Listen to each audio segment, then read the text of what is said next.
আমাদের সমাজের কিছু নামধারী আলেম প্রচার করছেন যে রসুল্লাহ সাল্লাহ সাল্লামের প্রথম স্ত্রী বিবি খাদিজা রাদিয়াল্লাহু আনহু নাকি নামাজি ছিলেন না। আর দ্বিতীয় কথাটি আমি মুখেও আনতে চাই না। অথচ বলা হয়ে থাকে ইসলামের ইতিহাসে এমন এক নারী আছেন যার নাম শুনলেই হৃদয়ে ভালোবাসা, শ্রদ্ধা আর ইমানের আলো জ্বলে ওঠে। তিনি হলেন উম্মুল মুমিনিন বিবি খাদিজা রাদিয়াল্লাহু আনহা। একদিকে তাকে বলা হচ্ছে উম্মুল মুমিনিন, আবার আমরা শুনছি তিনি নাকি কোনোদিন নামাজই পড়েননি। তাহলে আমরা কি বুঝবো? তাই আজ আমরা এই সম্পর্কে বিস্তারিত জানব। তার আগে আপনি যদি চ্যানেলটি সাবস্ক্রাইব না করে থাকেন তবে সাবস্ক্রাইব করে নিন। রাসূলুল্লাহ সাল্লাল্লাহু আলাইহি সাল্লাম খাদিজা রাদিয়াল্লাহু আনহুকে তার সময় শ্রেষ্ঠ নারী এবং উম্মাহের মধ্যে সর্বশ্রেষ্ঠ নারী হিসেবে উল্লেখ করেছেন। এক হাদিসে তিনি বলেন, মারিয়াম বিনতে ইমরান আলাইহিস সালাম তার সময় নারীদের মধ্যে শ্রেষ্ঠ ছিলেন, আর খাদিজা রাদিয়াল্লাহু আনহু উম্মতের নারীদের মধ্যে শ্রেষ্ঠ। বিবি খাদিজা রাদিয়াল্লাহু আনহু ছিলেন সেই নারী যিনি নবী করিম সাল্লাল্লাহু আলাইহি সাল্লামের প্রতি প্রথম ঈমান এনেছিলেন। যখন রাসূল সাল্লাল্লাহু আলাইহি সাল্লাম প্রথম ওহী পেয়ে ভয় পেয়ে ফিরে আসেন, তখন খাদিজা রাদিয়াল্লাহু আনহু তাকে সান্ত্বনা দিয়ে বলেছিলেন, আল্লাহ কখনোই আপনাকে অপমান করবেন না। আপনি আত্মীয়তার সম্পর্ক রাখেন, অসহায়দের সাহায্য করেন, সত্য কথা বলেন। তিনি নবীজির দাওয়াতে তার সম্পদ, হৃদয় আর জীবন উৎসর্গ করেছিলেন। যখন মানুষ নবীজিকে কষ্ট দিত, তখন খাদিজা রাদিয়াল্লাহু আনহুই তার পাশে দাঁড়িয়ে বলতেন, আমি আপনার সত্যকে বিশ্বাস করি হে প্রিয় মুহাম্মদ। একদিন জিবরাইল আলাইহিস সালাম রাসূল সাল্লাল্লাহু আলাইহি সাল্লামের কাছে এসে বললেন, হে রসুল, আল্লাহ তাআলা খাদিজার কাছে সালাম পাঠাচ্ছেন এবং তাকে জান্নাতে মুক্তা দ্বারা নির্মিত একটি ঘরের সুসংবাদ দিচ্ছেন, যেখানে কোনো ক্লান্তি বা কষ্ট থাকবে না। ভাবুন তো, স্বয়ং আল্লাহ সুবহানাহু ওয়া তাআলা একজন নারীর প্রতি সালাম পাঠাচ্ছেন। এটাই খাদিজা রাদিয়াল্লাহু আনহুর ইমানের সর্বোচ্চ মর্যাদা। অথচ কিছু লেবাসধারী আলেম বলছেন তিনি নাকি নামাজ পড়তেন না। আসুন আমরা এ বিষয়ে কিছুটা জেনে নিই। ইবনে হিশাম লিখেছেন, নবী মুহাম্মদ সাল্লাল্লাহু আলাইহি সাল্লাম ও খাদিজা রাদিয়াল্লাহু আনহু একসঙ্গে নামাজ আদায় করতেন।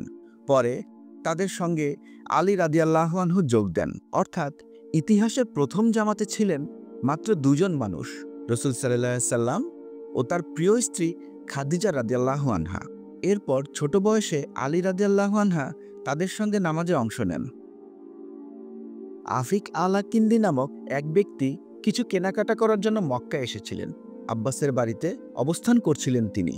একদিন সকালে লক্ষ্য করলেন এক যুবক কাবার কাছে এসে আসমানের দিকে তাকালো, তারপর কিবলামুখী হয়ে দাঁড়ালো।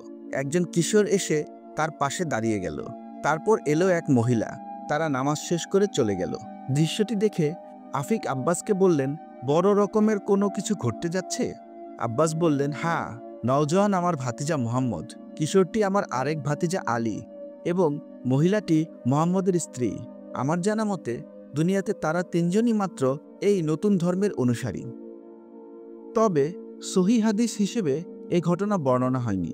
ঐতিহাসিক বর্ণনা হিসেবে ইবনে ইসাক, ইবনে হিসাম এবং ইবনে সাদের মতে প্রাচীন সিরাতকারদের লেখায় পাওয়া যায়। অর্থাৎ এটা ইসলামের প্রথম দিককার ইতিহাসে প্রচলিত ও গ্রহণযোগ্য বর্ণনা যে খাদিজা রাদিয়াল্লাহু আনহু নবী করিম সাল্লাল্লাহু আলাইহি সাল্লামের সঙ্গে প্রথম নামাজ আদায় করেছিলেন এবং পরবর্তীতে ছোটবেলায় হযরত আলী রাদিয়াল্লাহু আনহু তাদের সঙ্গে যুক্ত হয়েছিলেন।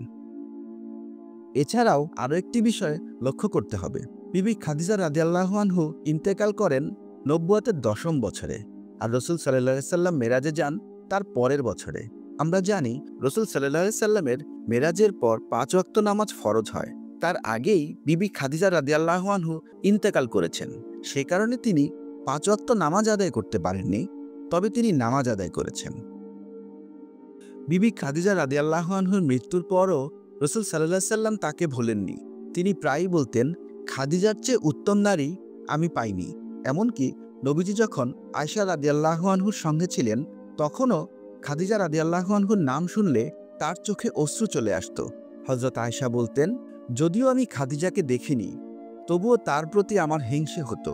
অন্য কারো বেলায় কিন্তু এমন হতো না, কারণ আল্লাহর রাসূল সবসময় তার কথা স্মরণ করতেন।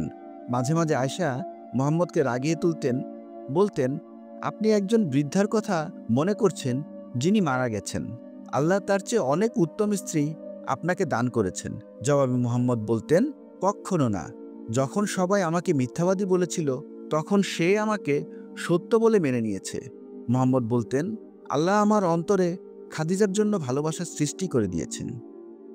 বিবি খাদিজা রাদিয়াল্লাহু আনহু ছিলেন ত্যাগ, ভালোবাসা ও ঈমানের অনন্য প্রতীক।